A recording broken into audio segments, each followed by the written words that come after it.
What did we say yesterday? We extolled the great virtues of studying Torah. As our sages say, Talmud Torah Keneged Kulam. We say that every morning in our morning prayers, the last paragraph of Birchas HaShachar, the morning blessings. Please take a look so you see that. You can see it for yourself. And the Alter Rebbe explained 3 different explanations why. Is because the thoughts of the person is what engages Torah. So if your thoughts are not present, you're not really learning Torah. If your thoughts are elsewhere, as opposed to action, mitzvahs, giving charity, you can be mindless in giving. You still fulfill the commandment, right? The basic commandment is give. The person who needs should receive. So,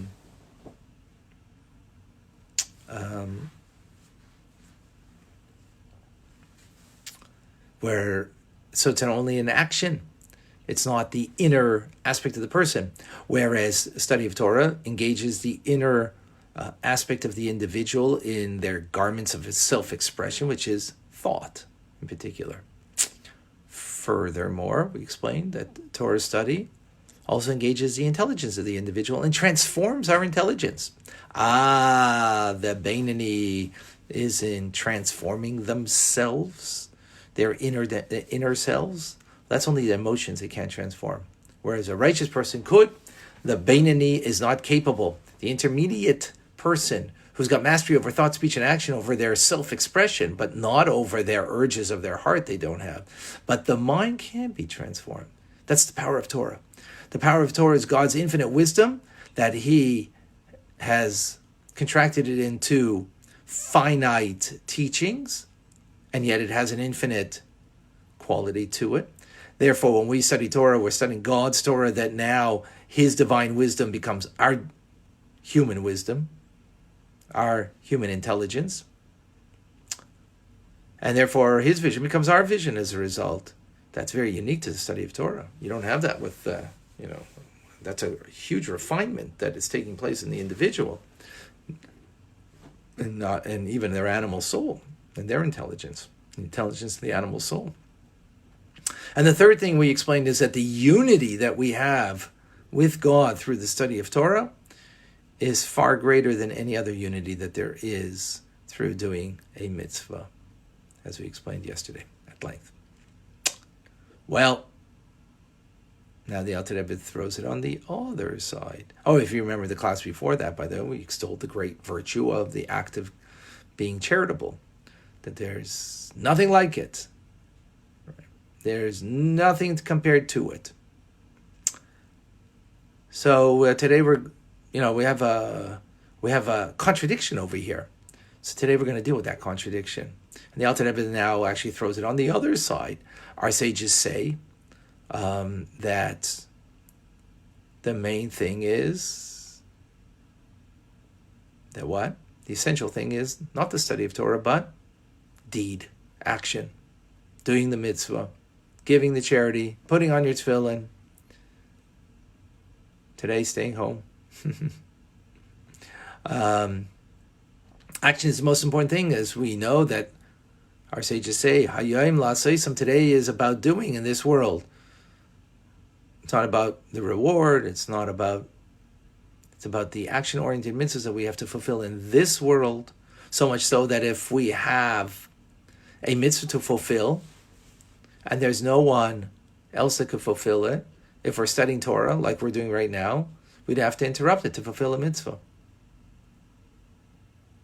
So, for example, if you didn't say the Shema on time, you have to say the Shema on time, and you didn't say it yet, and it's coming to the time to say the Shema, you'd have to interrupt your Torah studies and say the Shema. Meaning that the mitzvah is more important than the study of Torah. Well, so what's going on over here? We got a contradiction. How do we understand this? And furthermore, this is the whole purpose of the person coming into this world. The soul descended into this low world in order to turn darkness into light, into holiness. And that's specifically in this world that we're going to accomplish that. So then the primary thing is action, doing mitzvahs, So much so that if the mitzvah cannot be fulfilled by anybody else, we have the obligation to fulfill it. Like no one can put on tefillin for me, so I got to put on tefillin for myself, right? But if there's a mitzvah that someone else can do, like the burial of someone who passes away, someone else can do it, so I don't have to interrupt my study of Torah. But if it's something that I have to do, like putting on my tefillin, giving my charity, so I have to interrupt my Torah study, because the mitzvah is what you were created for, to make a dwelling place for God in this low world, to transform darkness into light. The darkness of this world is in the material, physical world. So what gives over here? How do we understand that? And we just got finished speaking about the great virtue of Torah. So the understanding is as follows.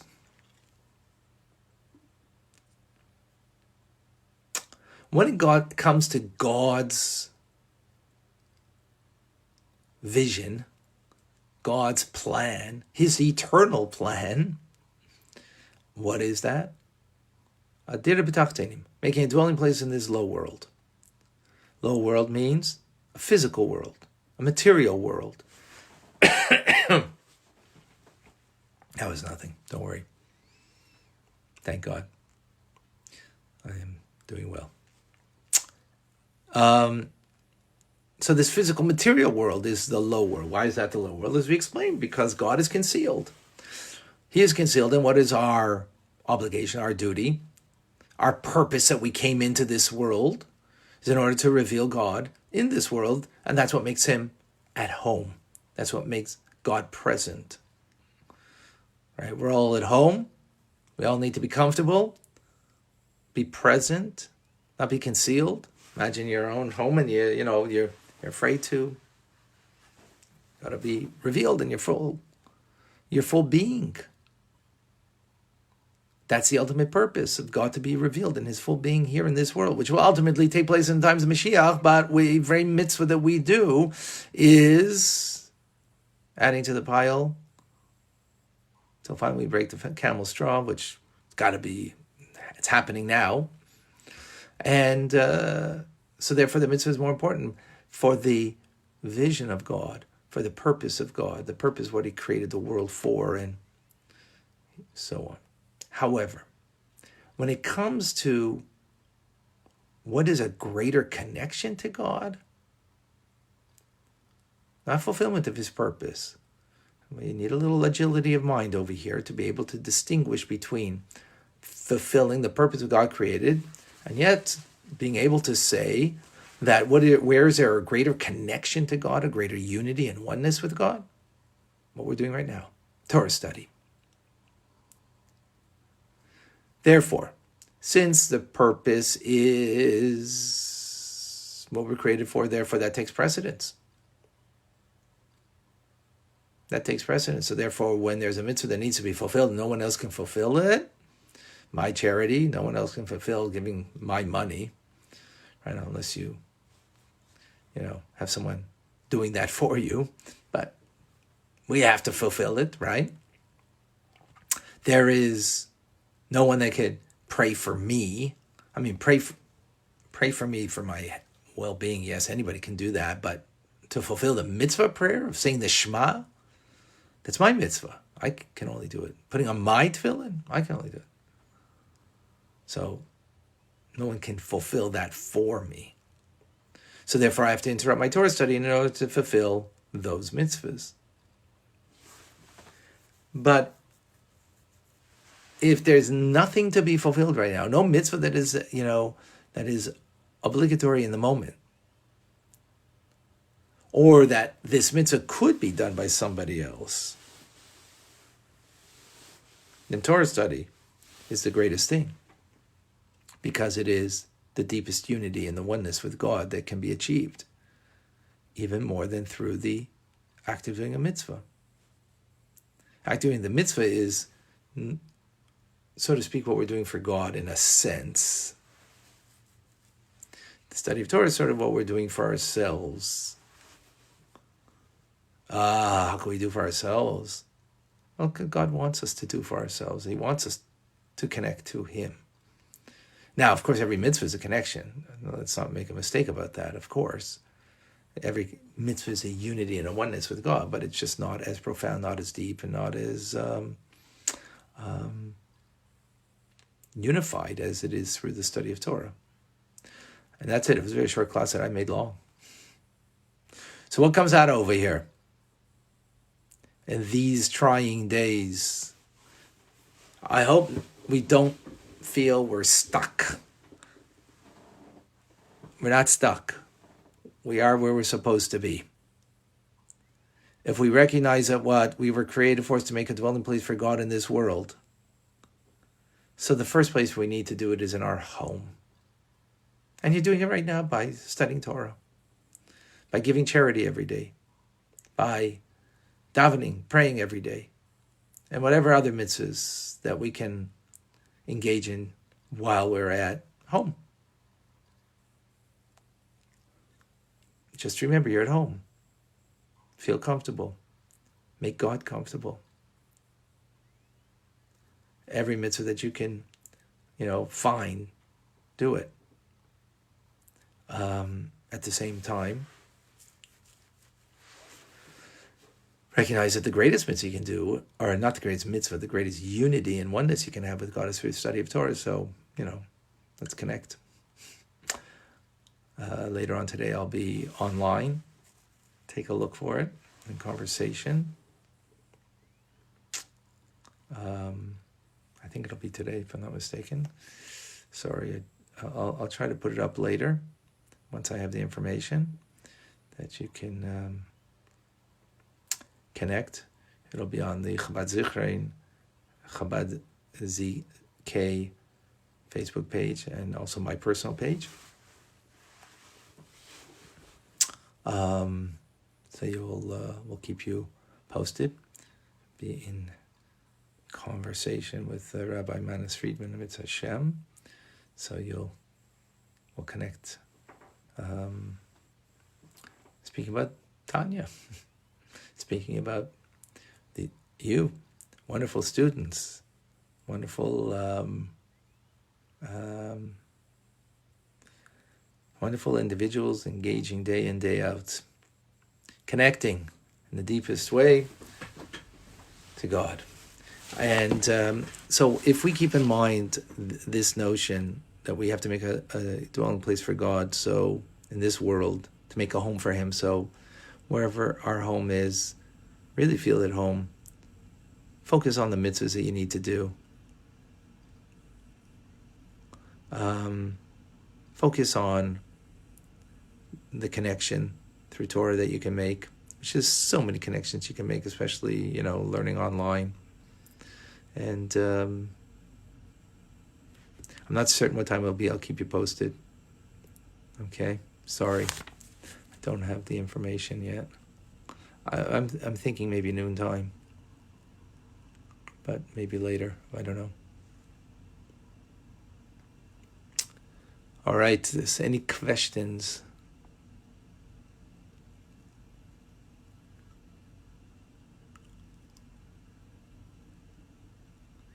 What did I miss over here? Okay, from Georgia, Eatonton. Stephen, welcome. Soraya from Brazil. Good morning, Jane yes, it's almost Nisan, the month of miracles. Thank you, Jane, from Illinois. That's right.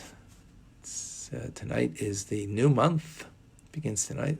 The new month of Nisan, the month of miracles, and we've seen miracles, and we are going to see bigger miracles coming. Shalom from Bishop in Nairobi, Patricia in Sun City, Arizona, Robert in Boston, shalom, Joanne from Sylvania, Ohio, hello, Katya from not certain where, but welcome. Brazil. Okay. Staying home. No home here. Okay, I don't know what you mean by that, but I wish you the best, Robert. Tony from Costa Rica, shalom. Denise, Loretta, yes, from Bucharest, George, welcome, Jonalyn.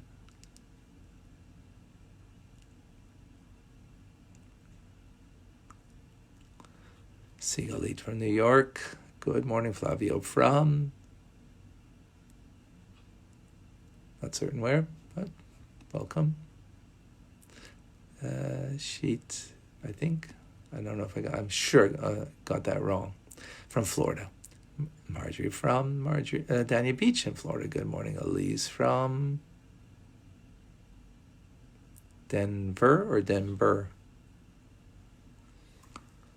Okay. Linda, should one be okay. So there are the rabbis in Israel, some of them said that today should be a day of fasting. In Chabad, we're not fasting. We're participating in saying the prayers, but fasting is not a good time yet for us to fast because we need our strength. We need to drink. That's part of staying healthy today and this what's going on. So in Chabad, we're not suggesting that one fast, but we should say the prayers together.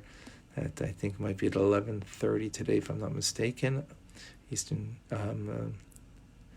New York, Montreal time. Linda Shalom from Netherlands. And George. Karen from Miami. Hello.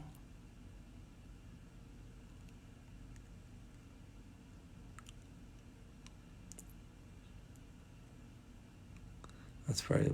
Clem from Brisbane. Mark from South Africa. Nicole. Lou from Yardley, Pennsylvania. Cynthia, from Ohio. Thank you. Eileen from Long Island. Selena from Texas. Selena, sorry.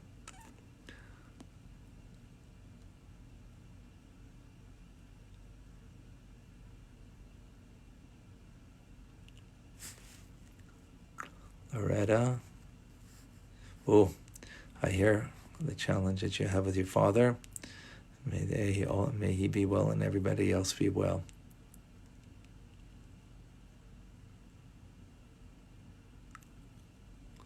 Yeah. All right, folks. Please share the Alter Rebbe's teachings with others. I'll keep you posted about later on. And don't forget 1 minute Tanya that you have, Tanya Rabbi. All right, folks. Hope everybody is doing well. Stay safe. Be strong.